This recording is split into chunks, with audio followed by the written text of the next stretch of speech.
Hello, hello, hello. How you doing? Hello. Good evening. How you doing? Doing well. How you doing today? How's I'm, everyone doing?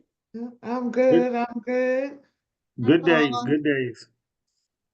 yeah, they coming in. They coming in. Were y'all able to participate on the any of my webinars last week? The lunch and learns and the town hall? Yes, ma'am. Hey, go ahead. Go ahead. Yes. Yes, ma'am. I was able to attend both. Which one? Because I had three. I was busy last week. Oh, yes, ma'am. I was able to attend majority of the one for the Malik and the town hall. The town hall was phenomenal. Well, Malik was phenomenal, but the town hall kind of set you up there, Miss Paula, put you on top of the world. So what did you take away from the town hall? Because I had a lot going on behind the scenes. It's like, what is what? So what were What you all hearing? What were you all hearing?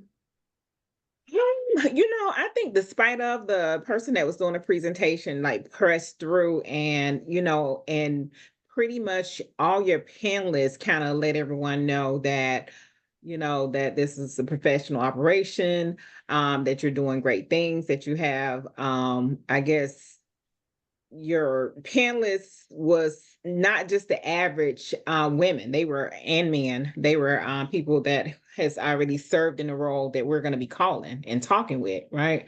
And so just that alone speaks volume to Mhm. me. Yeah, and focus too.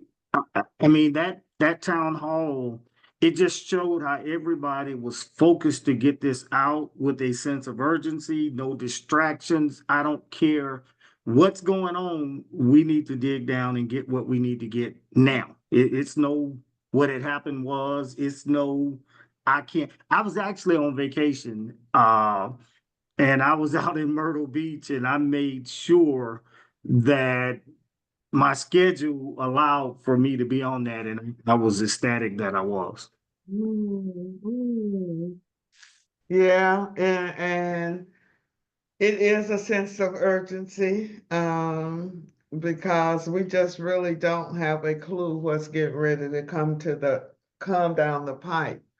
And for those of us who have been in this space as long as we have, we understand the changing of the guards and what generally occurs.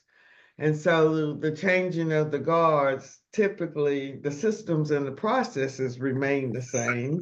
They may move money from here to there based on who's in office, but what's concerning are the people that they're putting in these positions that y'all studied on your very first class, all these secretaries and what their roles and how that really impacts us. Um, this is just unknown. So for me, I just want all our focus to be on the ground. We can't we can't control what they're going to do. They always are going to do what they do. But what we can control, can control, which is perfecting being a small business, mobilizing and using everybody's skill sets within the community, and start going after these contracts. Um, that was good. Derek and Tara, y'all participated in most of the webinars last week, Lunch and Learn, and what y'all take away from them? I'll start. I did. It was amazing to me, Miss Paula. It really. I apologize if I'm not like I normally am. I'm traveling today, but can you hear me? Yes. Okay. Yeah. It was amazing to me. I really felt the synergy. I felt really empowered after the after 2 hour lecture. I mean, it was good. And full transparency, and I'll pass the mic after this. I was a little upset with the person that was scribbling on the board. I mean, that took me to a place where I couldn't even breathe over here. I was like, dear Lord, if you could just get me to this person, I'll be all set. But and then the other lady came in and said, we're not supposed to allow those type of emotions to get you off your center, right? Mhm. But I gotta be honest, I'm unapologetically black, and that had definitely pushed me off my center. But I thought you did amazing, and I want to become a member of the ABC. So I applaud the whole thing. It was fantastic for me. Mhm. And for me, it took me back to my high school.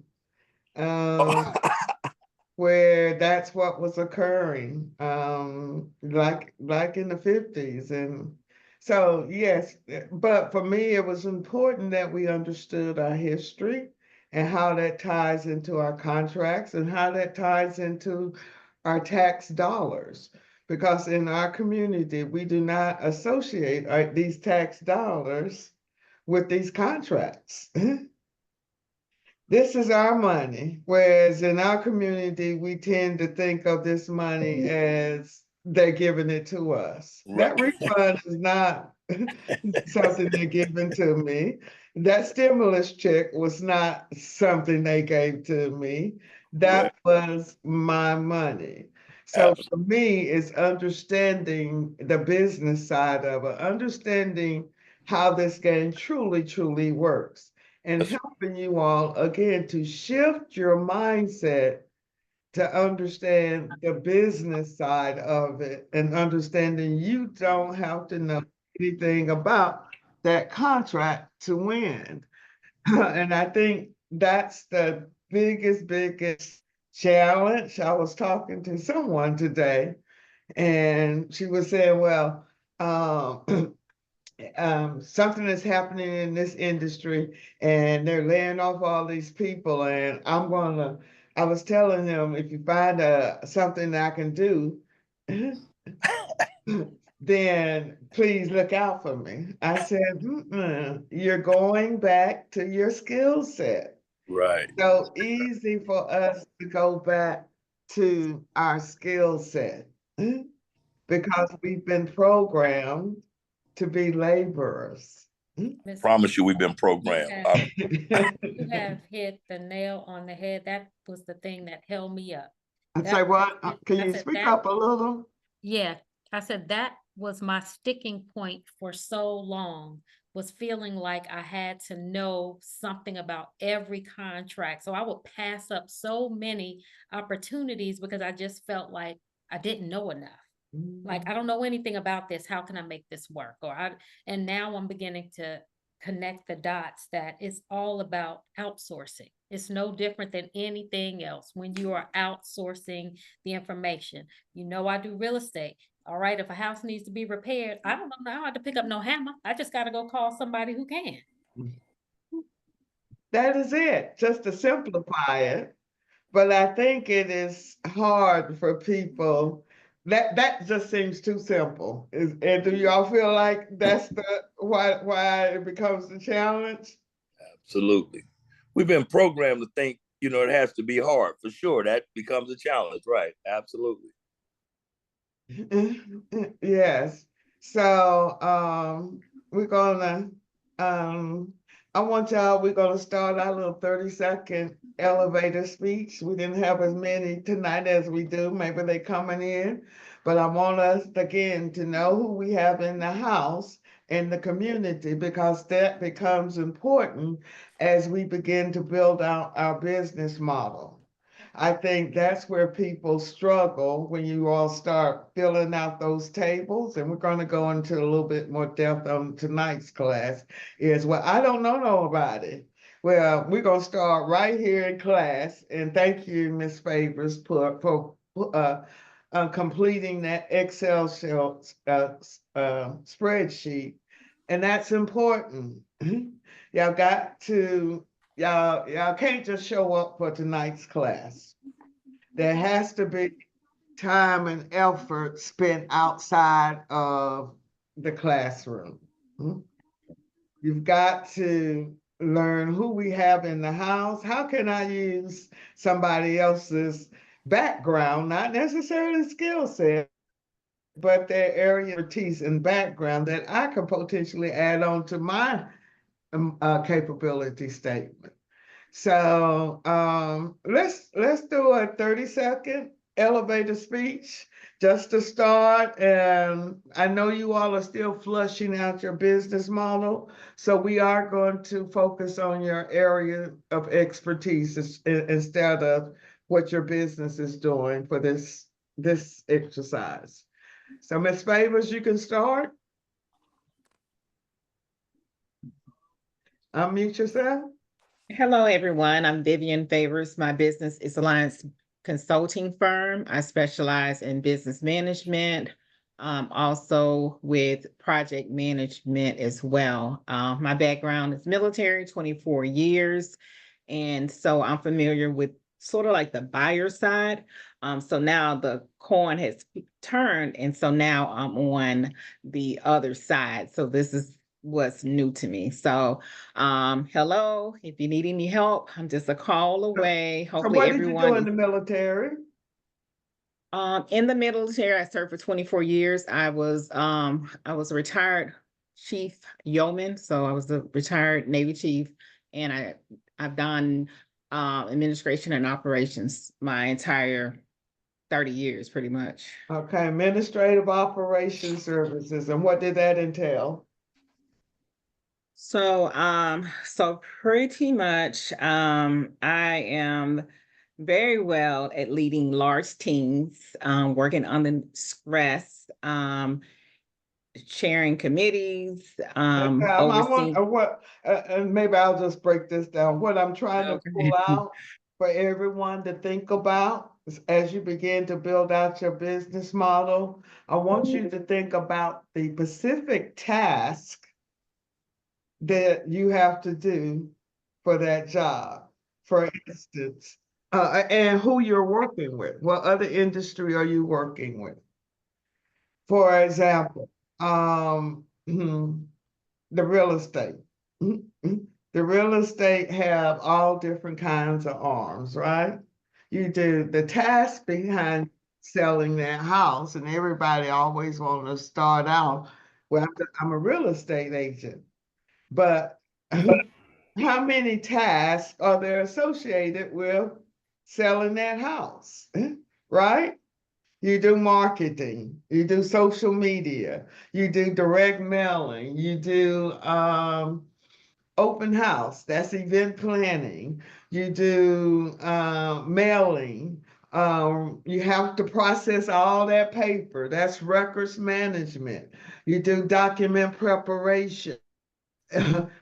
All industry is going to do some of those specific tasks as it relates to your skill set, right? So, Mr. Williams, you started out you're in HVAC, correct? When I met you, you said I'm HVAC. I said, no, sir. Yes, yes, ma'am. I started out in HVAC, but actually I'm facilities management. Okay, so what other vendors and people are you interacting with in that space as it relates to facilities management?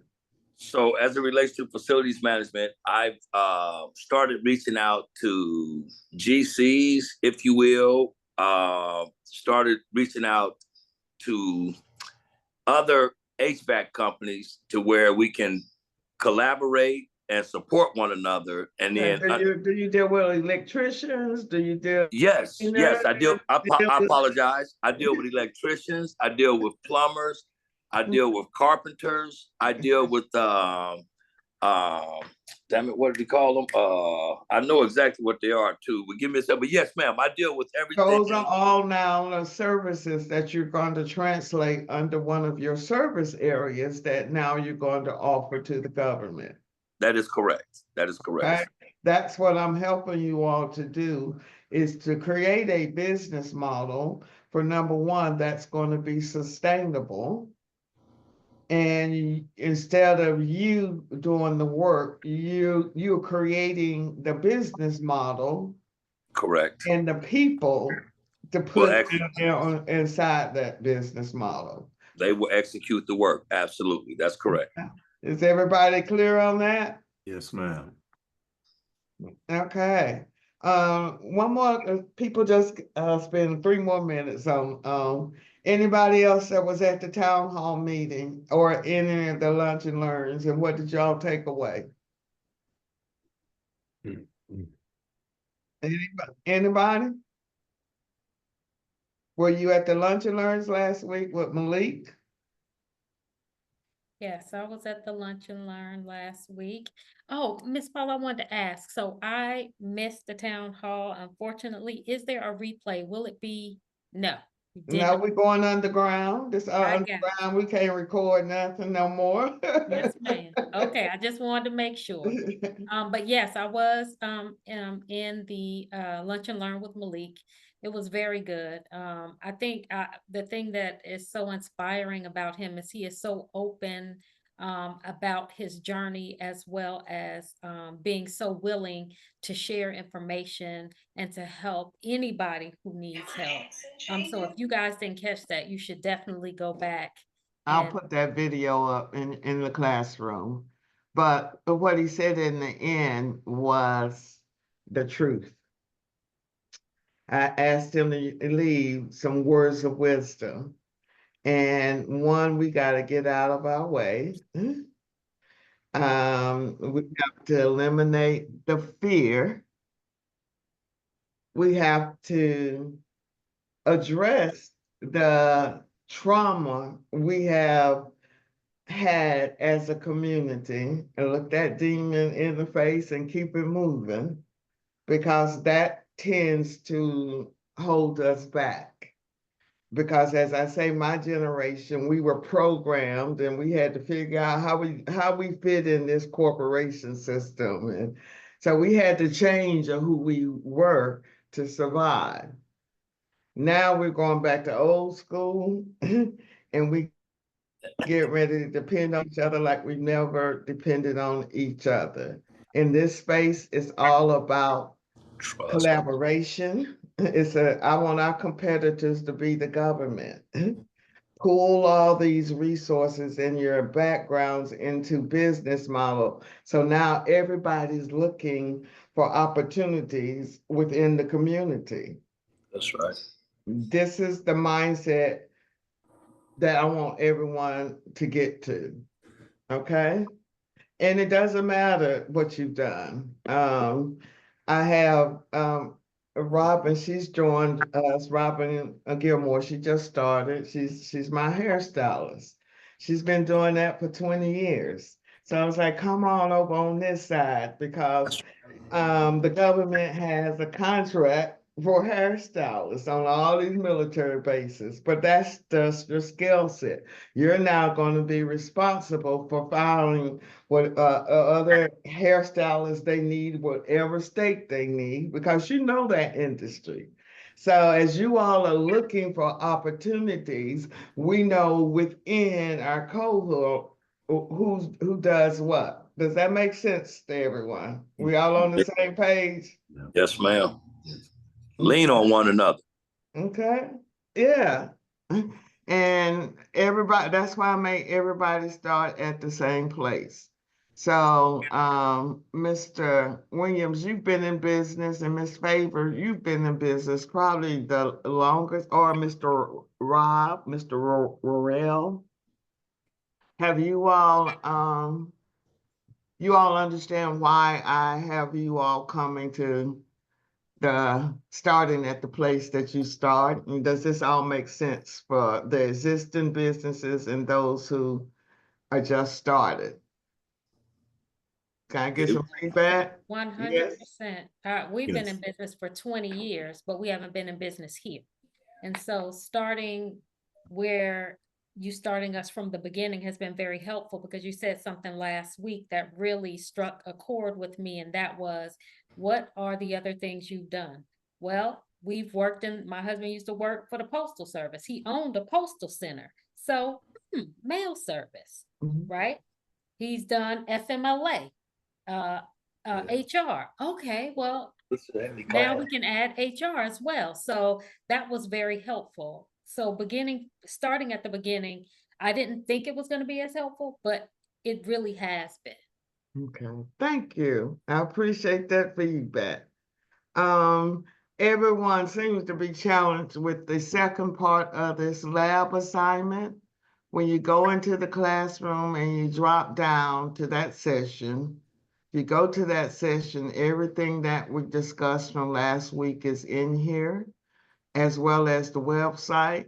When you see these little symbols, that's the materials associated with it. When you come down and you see a clipboard, that's where you're gonna actually have the assignment. So there was two parts to this homework assignment. I only received one part from most. And in this one is what I was looking for you to complete. And I provided you an examples of what I was looking for in that assignment. What did you all, can I get some feedback on what you all felt about that assignment, those who completed it? Anybody? Yeah, I completed it. I thought it was good because it helped me to nail down not only the different industries and made me really think about the services that we could provide. I did mine through SAMS. So I really went through each NAICS code that we had compiled to see what was actually being asked, like what solicitations are currently out so that I could see, okay, all right, so that's in our wheelhouse. We can do that, and really to be able to think about it. And the second part of it was helpful because, as you and I discussed, we are going to transition more from real estate, choose a new name. So that gave me the opportunity to think about a new name, what the objective and mission would be of that, and how we would just be able to transition our business from real estate to professional services. Okay, very good. Was anybody else a challenge with this assignment? Oh yes, this assignment was very challenging. At least for me, it was. It caused me to have to look at the SAMS.gov website and also the Lawrence Daily, and actually shut down for a little while, close the computer because it wasn't registering, it wasn't computing. Then I had to come back to it later and look at it through a new, fresh lens, and it made more sense. But to your point, everyone starting at the same point is critical because it's just like we're starting a brand new business, because this is not how we've run business in the past. So you have to almost put a quarter in the meter and park what you know, and just park right there so you can learn something brand new, because this is a new way of thinking. It's just a major paradigm shift for me as it relates to operating and doing business. All right, I love it. I love it. Thank you. Thank you. Thank you.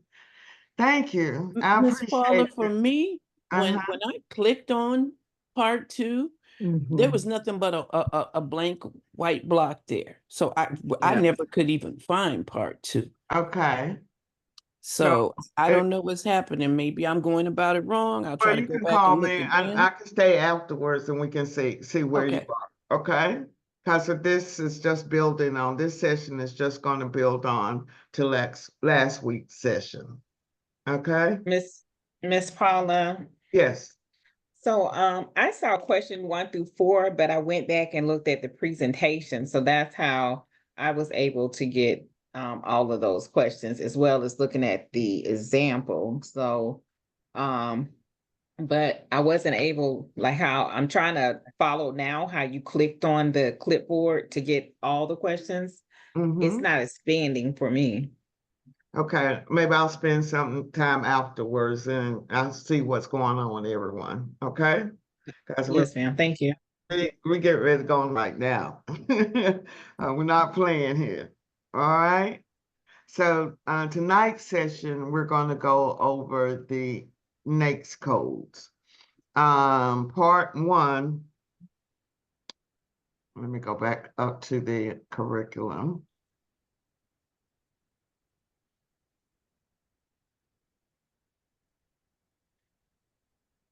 All right. So the very first session, we talked about the small business goals. We talked about the best time to market to the federal government. So when is the best time to market to the federal government? Someone. I thought When we is said between March and September, right? the best time to market to the government is from October 1st to February or March because they have not received their funding. Okay. From April to September, that's the time it takes to get down to all those departments and agencies within those departments. So from April to September is Christmas season. Correct. I'm The sorry. Yes, government's correct. trying to get rid of all of their money. Session 2, we talked about the different types of entities and how it was important that you don't pigeonhole your business name based on your skill set and you understanding the types of documents that SBA is going to be looking for when you start applying into those programs based on your legal entity. Tonight's session, we're going to go into more depth about these industry codes. By the time that you're through, you should probably have at least 25 or 30 codes, and I'm going to show you how you're going to get to those codes. You have to understand these codes drive everything around procurement. So for me, it's important that you understand why you're choosing these codes and making sure you're choosing codes that the government is buying from. So I'm going to go into more depth of how these codes began and how you're going to begin to shape a business model around these codes. All right, as I say, I briefly recap what we covered last week. Today, we're going to go into more depth on how you're going to begin to build capacity and identifying add to your team. In last week's session, it was focused on what is your background? How can I shape a business model based on my background and my experience and things that I've done? Tonight, we're going to talk about how you're going to shape a business model based on other people's background and what type of people should you be looking at to build capacity and place on your team. Again, as I just said, we're going to talk about the last week it was all about your background. Based on your background and looking at the opportunities in FBO, Daily, or SAM.gov, how do I fit in this? And the biggest thing is understanding it doesn't matter because the government buys billions of dollars to small businesses. For those of you that was on the town hall meeting last week, you heard Mr. Evans said he had contracts where he was farming out priests on military bases. He was doing everything. It wasn't necessarily pigeonholing himself into one space. So the reason and understanding what small business is really, or how the government defines small business, is based on SBA. Also understanding the government's first tier is for you, because again, the government is geared towards gold. So the very first thing that any agency is going to look at is, are there any small businesses? The certifications are just the extra gravy on the train for them. So how does SBA define a small business? Each industry is assigned what they call a North American Industry Classification System code, NAICS code. And based on the dollar value or the number of employees associated with that industry code helps SBA to determine if you are a small business. So when you're registering your business in sam.gov, there's going to be a question in there of what has been your annual receipts for the last 5 years. So I'm just starting out and I don't have any revenues. You still will need to include a dollar value in there, $1,000 to get past that. So this is how SBA begins to determine whether or not you're a small business based on your industry code that you choose and the dollar value associated with that code. The whole reason and rationale of them creating these NAICS codes is back in the 30s, the government needed to determine how to tax specific industries. And based on those industries, they began to group them by these codes. So everyone will have one primary code, and you can have at least 25 or 30 codes. The whole purpose of these exercises that I'm having you to go through, one is to get comfortable going through these databases, but also looking at the codes that you're choosing, because that's what you're going to register in SAM, that the government is buying things under that code. And sometimes the government may not know what code to put that word, that opportunity under. That's where the keywords come into play. So the services that you are creating and building out is based on your keywords and the codes associated with those services. Does that make sense? Yes, Oh. ma'am. Okay, so there's a manual, and I'm going to take us through the link where it all starts with the Census Bureau.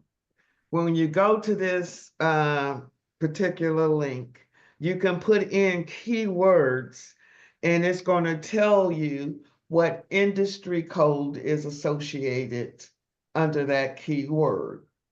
And it's going to also provide you with other industry codes associated within that industry. So once it leaves the Census Bureau, then SBA looks at those industries and then they determine what dollar values are associated with those industries. What dollar values are associated with those industries to determine whether or not they're a small business.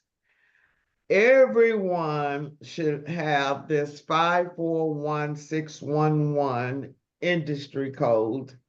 If not primary, but definitely a secondary, because this code is a catch-all code. A lot of times the government may not know what, again, industry to put that opportunity under. They'll put it under that 541611. What I'm also getting you to do is to match your focus areas based on the government's code in the language that they're using. So everyone, regardless of what business you are, where you just started, should have a administrative management consulting division. Because the government's going to buy administrative services across the board. You're just going to find someone with those skill sets based on that opportunity. So over here in this third column, you're going to see the dollar value that's associated with that specific industry. So what will happen is when you register in sam.gov, and let's say for the last 5 years, my revenue for this specific code has been $20 million. Would I be classified as a small business, someone? No. No, And why? you're over the threshold. I'm over the threshold. And when you're choosing, and I'm going to go through that table very intently. When you're choosing these codes under this specific sector, I want you to make sure that you're choosing those codes that have other associated with it. Because again, that's another code that the government may put that's in your space, but they're not quite sure which industry to associate it with. Any questions? Everybody straight? We all up? I got a quick question. This is Kip. So just because the government says a contract is worth $20 million, my business ain't worth $20 million. I'm still not considered a small business. I'm confused. And that's what happens when people start looking at those opportunities. They'll see in those opportunities that the government has put this code in it and they'll have $15 million. So people are assuming that's the value of that contract. That has nothing to do with the value of the contract. This code is strictly based on your business revenue. Okay? So you said, but the government calls you a small business or not a small business based on the figure that they associated with it. I guess I'm confused by that.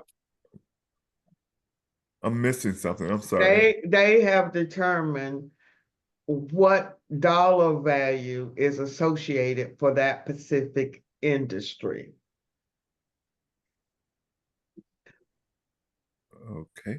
I'm not sure. Is anybody else? Maybe I'm not, or can explain a little better. I think what you're asking is, when they say $15 million, that means that your small business cannot earn over that $15 million. For 5 years. Your revenue cannot exceed that amount over 5 years, the average Oh, for that industry. That's for correct. that industry. Oh, they're not saying I'm worth $20 million. Okay. Okay. I Okay. thought you were saying that they might not categorize you as a small business if you use that code. That's why I was like, No. okay. Okay. I'm sorry. Thank you. Okay. And so with every industry code, that's just a broad description of it.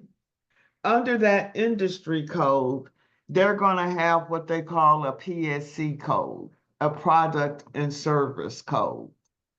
That product and service code will describe what that actual service may be. For example, I'll use event planning as an example. They may put that under the 541611, but that covers administrative and management. Under that administrative and management code, it's going to be a PSC code that specifically say event planning. So it describes the actual scope of work associated with that opportunity.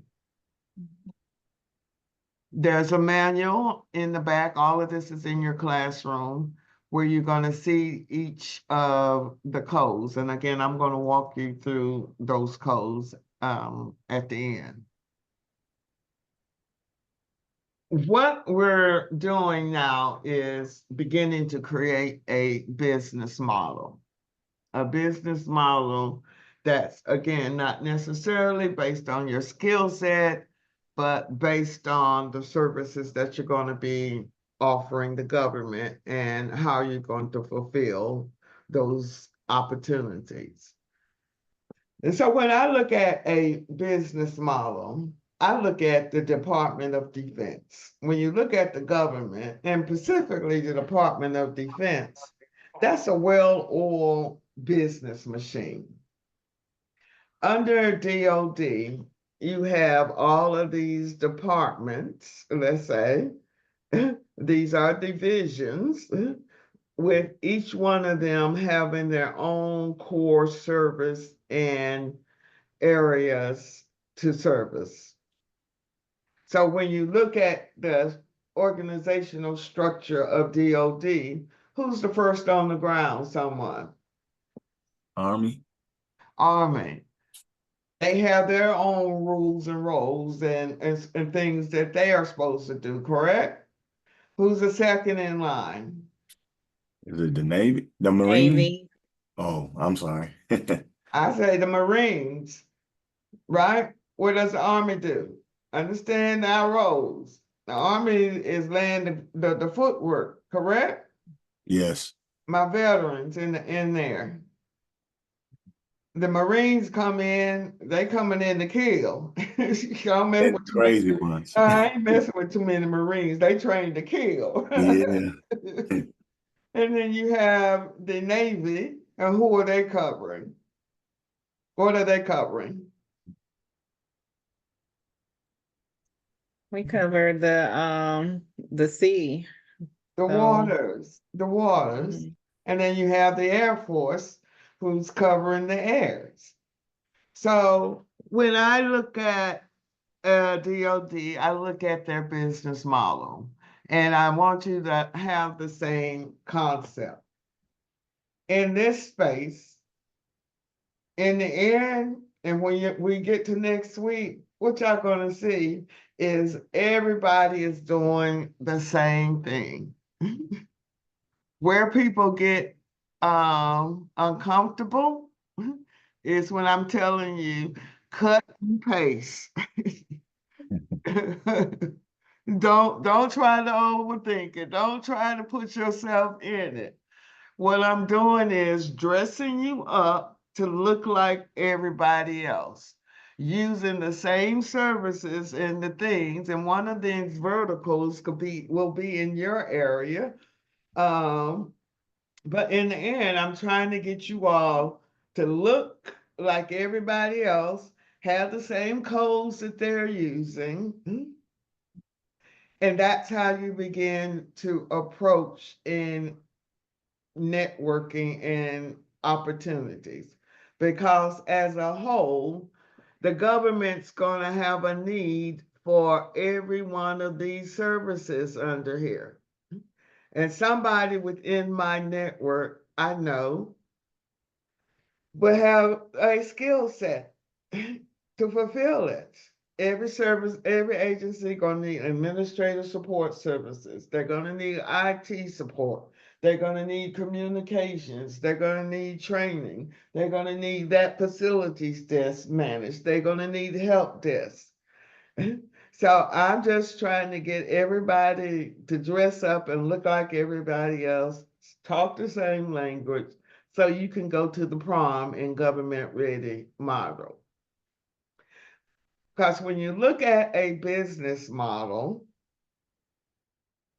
I go back to how basketball is set up, NBA, right? Mhm. When you look at the NBA, what is the goal of that owner of that team every year? Win championships. How is he doing it? Building a He's great getting team. the best. He's recruiting the best. That's right.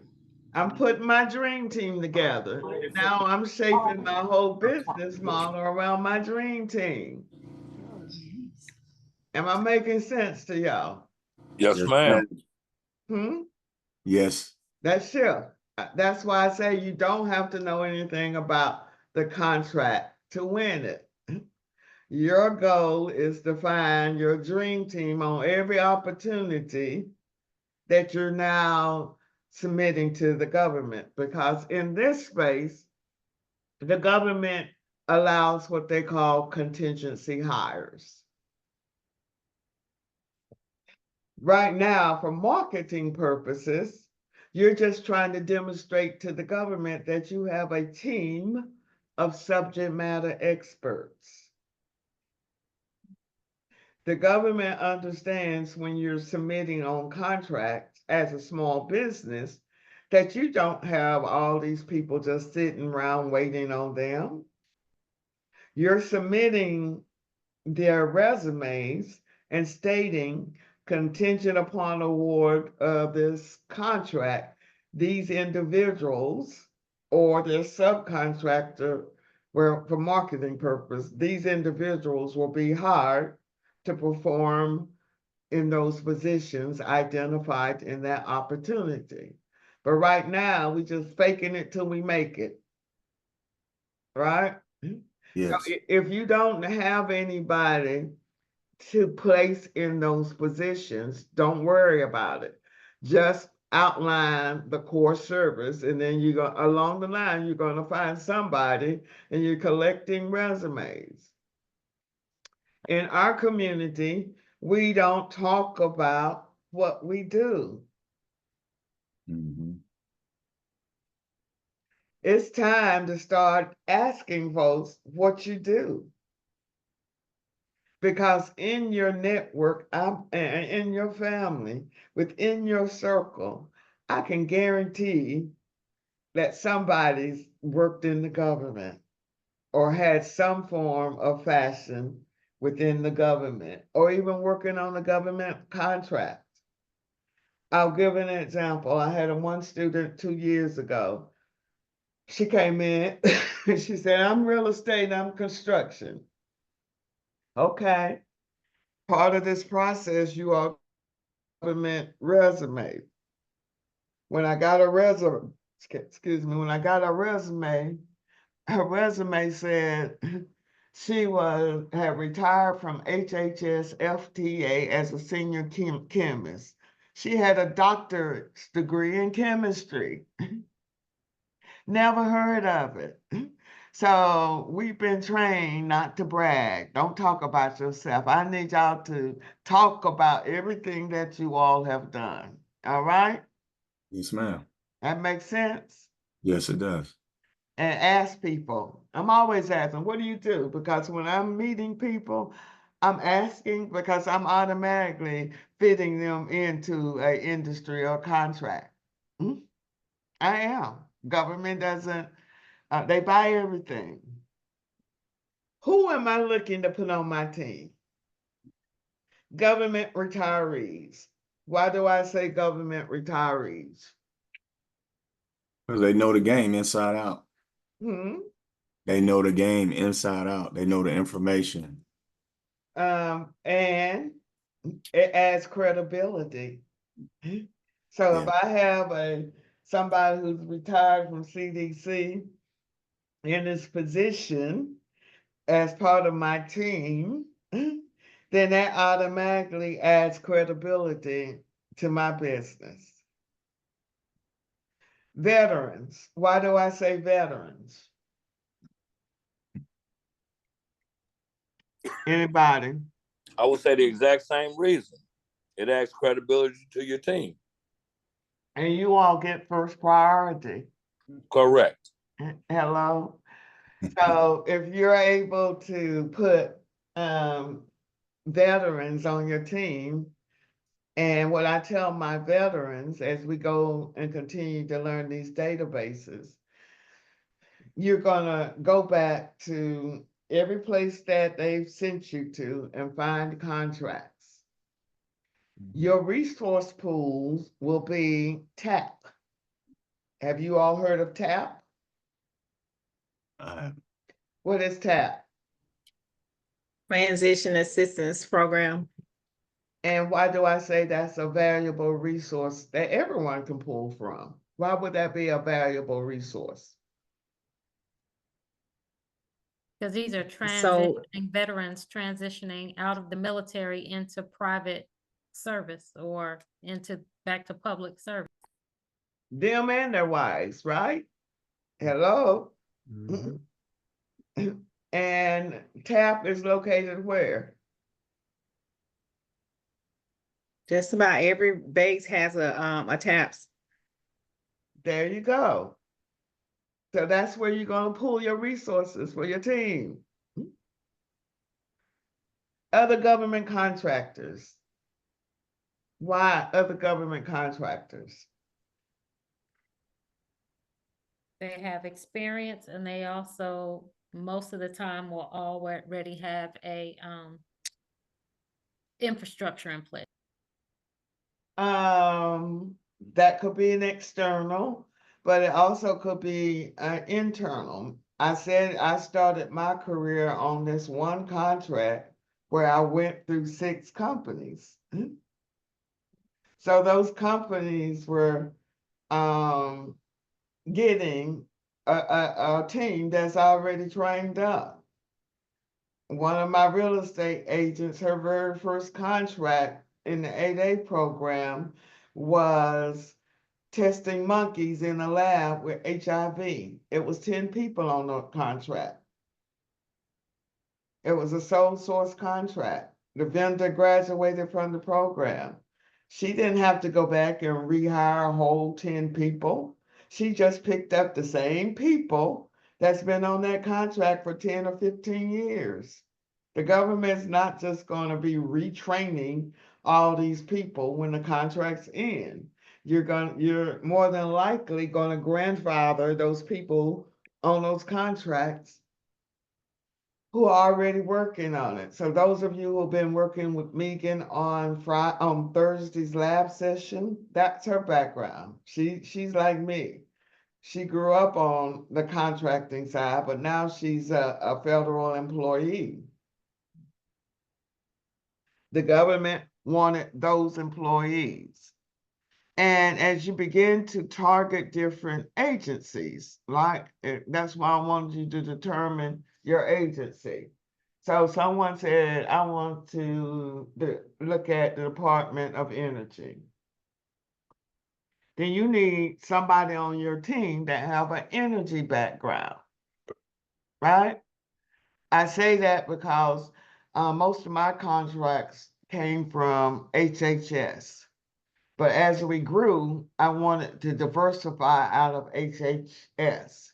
And we started marketing to EPA. And when we started marketing our capability statement to them, they asked, well, who do you have on your team that understand environmental issues?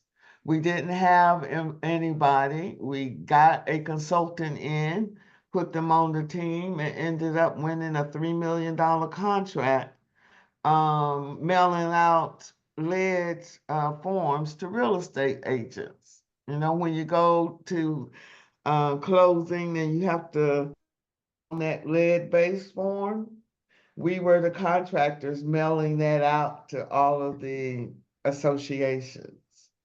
So again, you have to think of you're going to have a core service area, but your capability statement and your marketing materials is going to change based on who you are marketing to. It's your resume. Okay.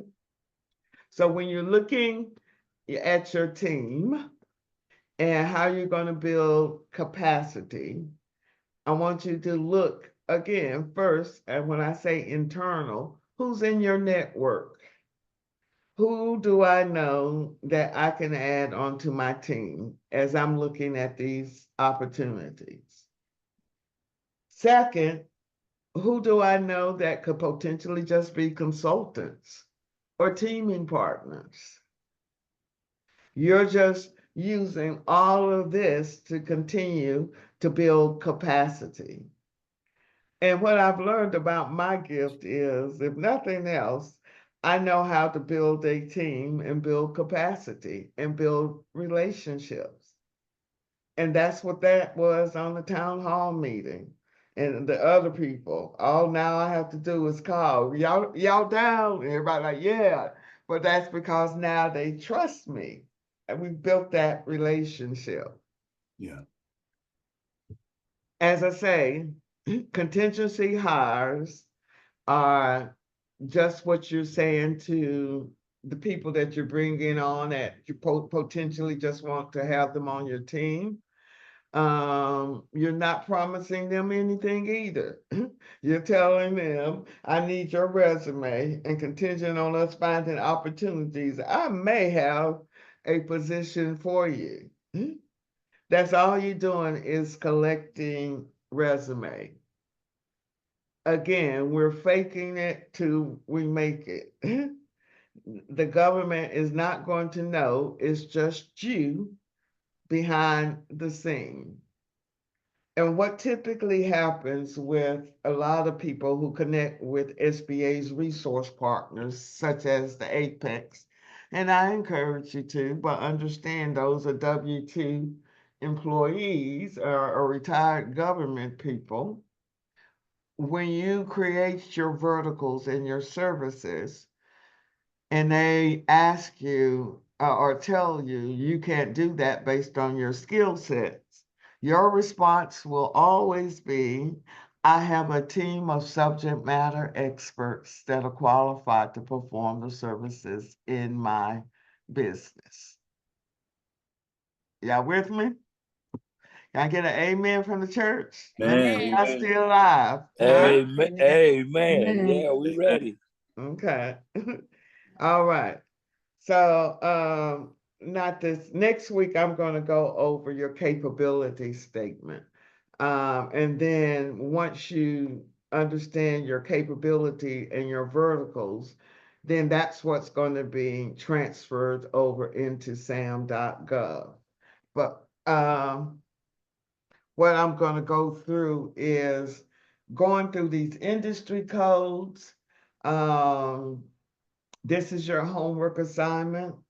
I want you to draft out a business model. You're going to choose one primary NAICS code based on your area of expertise. And this is the second table that you're going to complete. We're going to, the reason I'm having you to focus on service areas, because those service areas are now going to become your divisions. The key words are the services under your focus areas. And then again, I want you to think about the skill sets. Do you have that internally based on the services that you're going to offer? Or is that external? Do I need to find partners? Do I need to find consultants? And what codes are, again, associated with those focus areas? And based on that, who are your potential customers? And based on those customers, we go back to session one. Well, what was in that budget? I'm not going to focus as much on that because we don't know what's getting ready to happen with this new administration. And again, these are your deliverables. Don't stress yourself out. There's time for this to carry over into the second module, but I at least want you to still be focused, and this is in your face. Okay. Did I have any questions?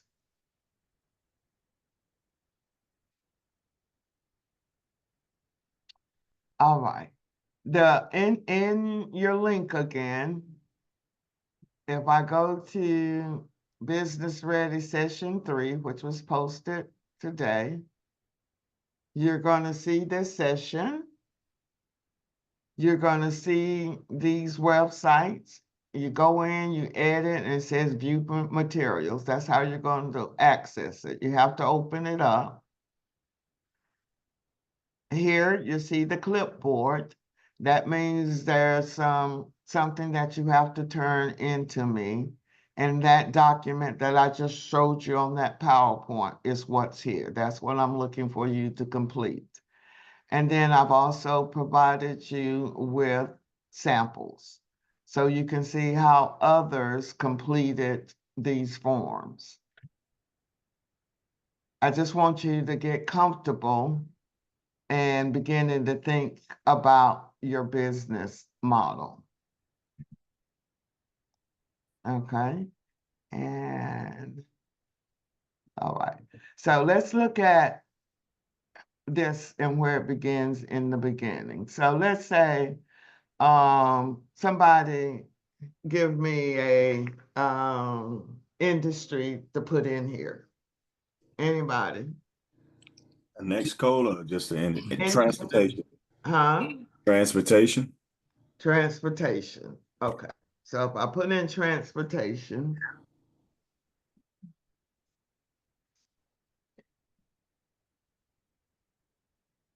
it's going to show me, it should, well, what it's doing is anything that's associated with transportation. Let's be a little bit, that has a keyword, but these are all the industries that's associated with transportation. So Mhm. you have to determine which one of these industries are you falling in under. I'm gonna do another one, just administrative. That's a broad subject. I do administrative, what it shows me is all of these codes that are associated with administrative, right?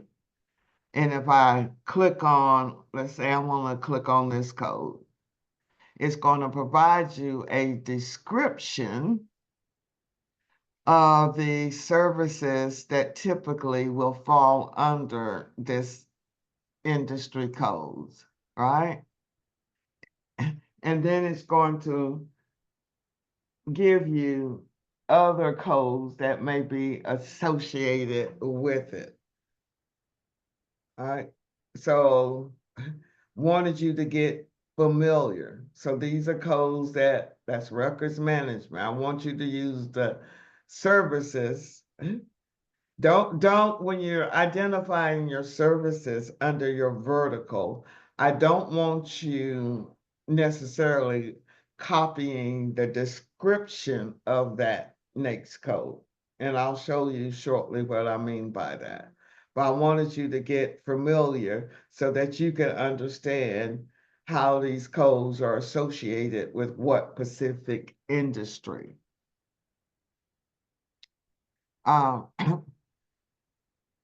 And this is just the whole manual.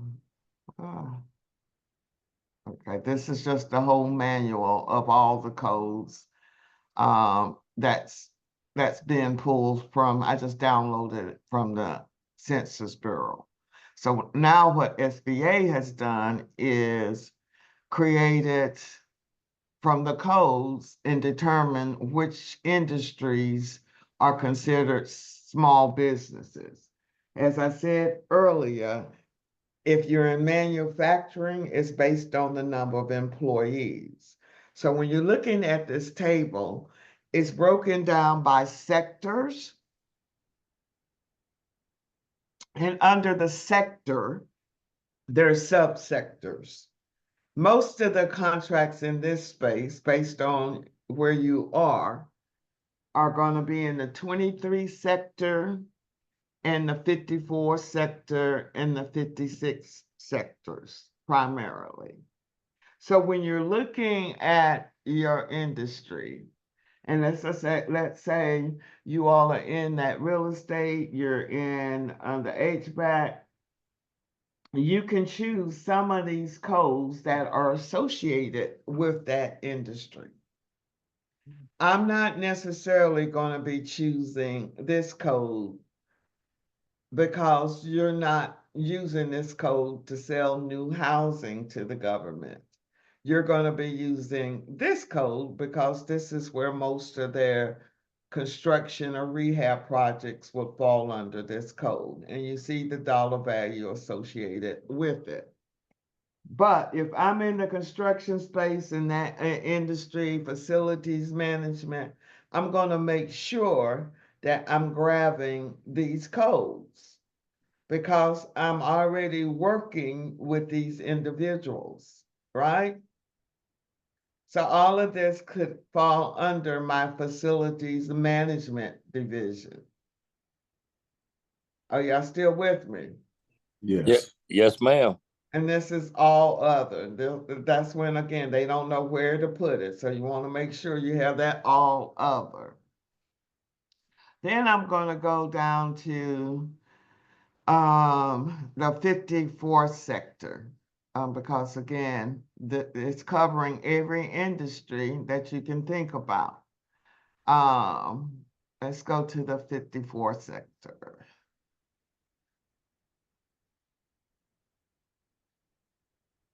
I have anybody in the entertainment industry. Yep, Entertainment. yes. These are some of the codes that you may pick up.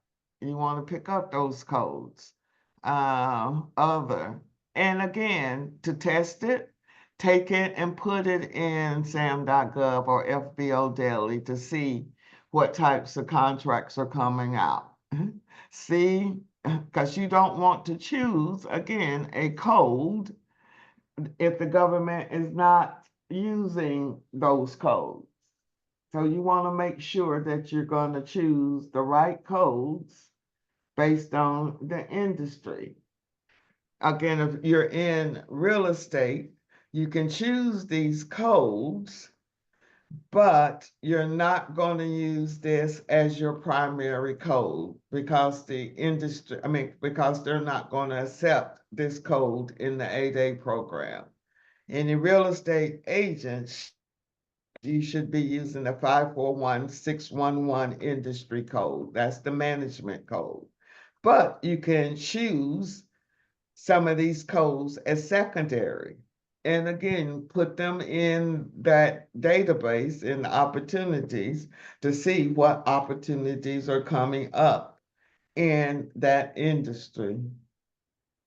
So under the 54th sector, which is the bulk of where a lot of contracts come from.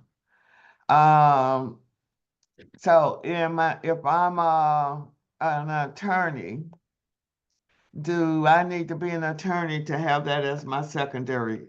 If I'm not an attorney, can I choose the attorney industry code and some of the codes that are associated with attorney as part of my business model, someone? Yes. I would Yes. say yes. Yes. Yes, you're gonna find someone with it. But again, take these codes and put them in sam.gov to see what type of work are coming under those codes. If I have a financial background, you're not going to be choosing this code because the government is not going to be looking at you to prepare taxes. But they may have some other accounting services that they may need. Right here is graphics design services. All of this is my IT department. Again, I'm just going to find somebody that uses or have those services. And Robin, I'm just going to ask you a question just to shift your mindset. Do you do marketing to get customers for your business as a Absolutely. hairstylist? Yes. And what do you use? Who do you use? Myself going to events. Or do you find, I was asking Robin, do you use social media? Who does your marketing? How do you get your marketing materials out? I sometimes do it. My daughter, she's really good with marketing. Mhm. I use different social media, different sites to promote my business as well. So that's the same. Now those are all transferable over into your business model. Is that making sense? Yes. Okay. And again, you want to, when you're segmenting them, you want to kind of keep them where it makes sense. I would pick these codes. But you're doing, as I say, marketing that business is marketing consulting services. That's what the government's calling it. You're always going to choose other management because the government don't know where to put that opportunity. And again, I'm just going to find the people that have that opportunity. My attorneys that's online. How do you market your business? How do you market those attorney services? Myself going to events, going to lunches, dinners, networking. Do you do any direct mailing? Do you do any flyers? Are you doing Uh, any of that? Do you No, I have don't do that. promotional materials? I do promotional material, not That's the. that's direct mailing. Y'all Gotcha. see, y'all see how I'm trying to switch your language up? Is that Absolutely. making sense? Yes, sir, ma'am. Okay. Under here, Mr. Williams, you went in under the HVAC, under the 8A. You're gonna have to try to modify this as I would like for this to be your primary NAICS code. That 561210. That's the facility support. Yep. So I like this because that's $47 million. So what does that mean when I see that $47 million associated with that code? That would indicate anything below 47 million would classify me as a small business. Anything above that would not quantify me as a small business. Am I Over correct? 5 years. That's right. I'm rich. I'm ready to go. I'm maintaining 47 mil, more than 47 million for the last 5 years. I'm good. All right. I'll definitely take that. Absolutely. Okay, so we need to get that as our primary NAICS code, 561210. But you got to get that approved by SBA before you start changing stuff. So Yes, let's ma'am. make sure Yes, we ma'am. get all our codes together. All of this right here are this code that's under your administrative division. Everybody have a business. Y'all answering calls, that's telephone answering service, that code. Document preparation, you're keeping track of all the paperwork, just managing your business. Real estate agents, you're closing deals, that's document preparation. You're going to also do this all other business support services. Do I have any event planning people online? Any event planning? That is me. This is Lorna. This is the code that you're gonna use. But you're gonna have a communications division, and again, next week's, when we go through the website and what everybody else is looking like, it's gonna make better sense to you. But you're gonna have this code, you're gonna have the all other support code. Mr. Williams, these are under your facility support. So you are pulling your codes from 23 sector and this 56 sector. Because, and those in the real estate. Y'all dealing with these individuals, aren't you guys? In selling those houses? All the time. All the time. So now they part of your service area. Yes, ma'am. I have any educators in the house? Any educators? Yes, absolutely. Okay.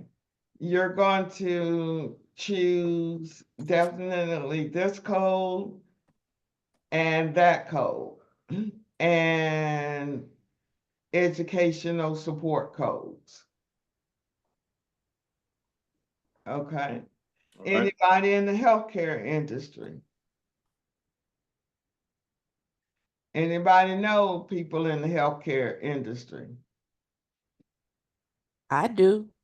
All right, Yes. you could have a healthcare division and you're gonna use those codes based on the opportunities that you're running against. Again, it's just the staffing, if this is beginning to make sense to y'all. Yes. Huh? Miss Paula, I think I finally got it with the size of millions of dollars for the size of the business. It makes Okay. sense now. Thank you. Okay, so, let's say I did not include any of these codes and I saw opportunity out there. You're gonna have to go back into SAM and update and add that code if it's not added to your primary NAICS code. I mean, primary business model. So maybe something outside. Um, my event planner, you're gonna have the catering code, right?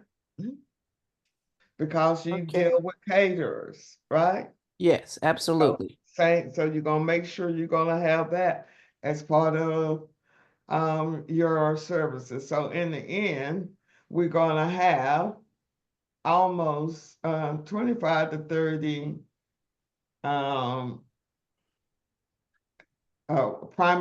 secondary codes. Miss Robin, you're gonna choose both of these. You know people in those spaces. That's gonna be one of your areas. All right. Any questions on the next code? Everybody clear? Yes. Okay. I think I wanted to go over this product service just so that you'll get familiar. So again, each sector is going to have an industry code, but under those industry codes, there's going to be a description of that particular opportunity. Let me go. So let's say, hold on. These are all of the product service industries, and you can see that they're categorizing them by alphabets. That's why I like FBO Daily. You know anything under this particular letter is going to fall under research and development. If you're looking for, let me go to FBO Daily. I think that's going to take you to Sam. That'll be a little cleaner.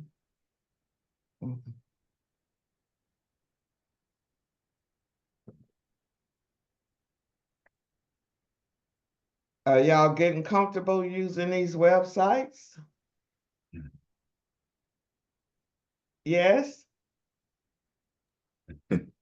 Yes. A little bit. I need a little bit more work Yes. on it. We wasn't for sure if that was a loaded question, Miss Paula, right? Yes, ma'am, we are. Okay. I'm not comfortable yet. It's still a struggle for me to try to navigate it. Not gonna lie. All right. Let me see. I want to get some with some meat on it. So again, what I'm trying to get you all to do is mirror how the government is labeling things so that you're matching what they're buying. And as I say, this particular website, it categorizes it by industry. So every day I can go on and see what they're buying by that industry. This is right here is IT. This is, again, social services. I look to see what is the government buying in there and what industry code are they looking for. Here they looking for a gym contract. What is that about? It's showing me this is the code associated with it. And I'm gonna always go to the sam.gov for the official contract link. This is one of those low-hanging fruit. This is due December 20th. You see the industry, and then you see the product service code describing where this opportunity falls under the NAICS code. Does that make sense to y'all? Or did I confuse Yes. everyone? No, makes sense. Huh? It makes sense. Okay. So here, it's lowest price. They giving you site visit. And again, if you choose to go after this, and this is in a secondary code, you have to make sure it's in your SAM profile.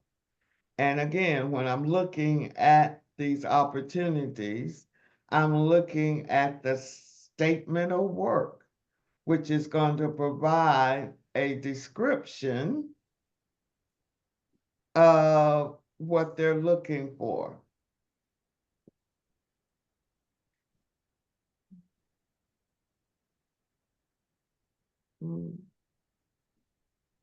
Right.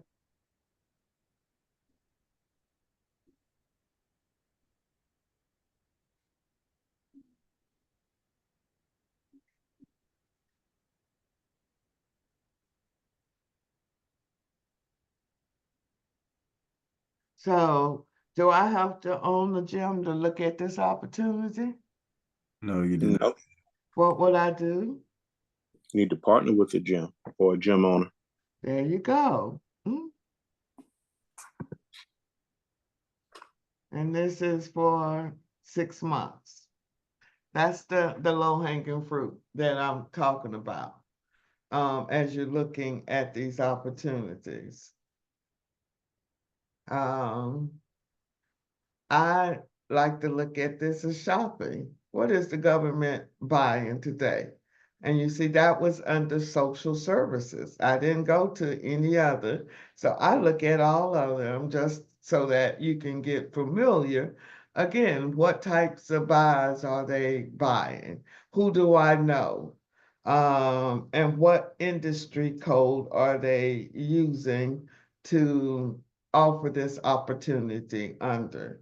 Now, there's some things that I may not, that mobile destruction service, as in South Dakota. That's the low-hanging fruit. So maybe under my facilities management, I could have a mobile destruction service. All that's doing is shredding or document shredding. So it's just looking, education survey plans. Is that something I have no idea. That's not my area. But you see that industry code that is under is not necessarily under an education code. They don't know which one to put it under, so they put it under the all other. When I look at what it is, it's a small business set aside. So I just go in and look at what they are asking for, and I look at the questions and answers. Is this helpful? Very helpful. Everyone, huh? Very helpful. Okay.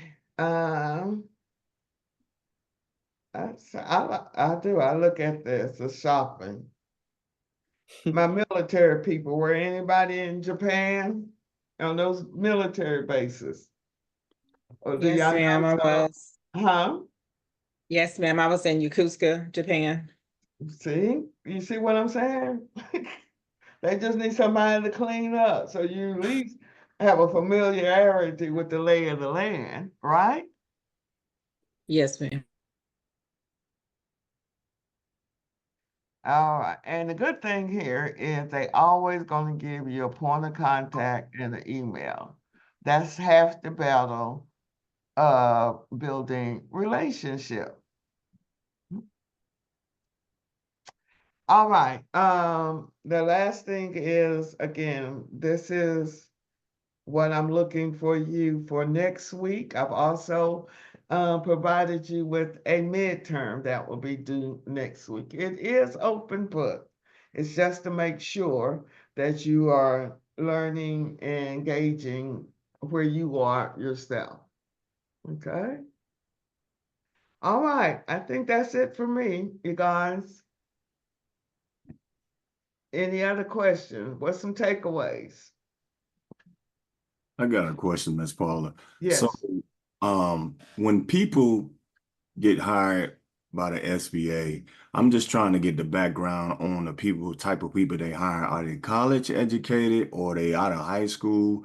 Do you guys train them and how long does it really take for them to learn the system Yeah, to, right now y'all gonna have to train everybody. I got the though. So SOP gives you the answer to everything I had to do with my job. okay. That's where the challenge is coming. That's why my call to action for the town hall meeting is I need everybody that was on the inside that retired on this side. That Mhm. strengthens our team, those contracting officers, those buyers. I need them to join us so that when you start competing, they're gonna know what to submit. Hmm? Yeah. Okay? Okay. Miss Paula, Yes, speaking of the town hall, I was the one who got booted because I they thought saw I was that, the Miss hacker. Madden. We were Can having you a can you send me the presentation? I know that I'll there was have, no recording. yes, I'll have them to send in. They're gonna send a link to register for the private party.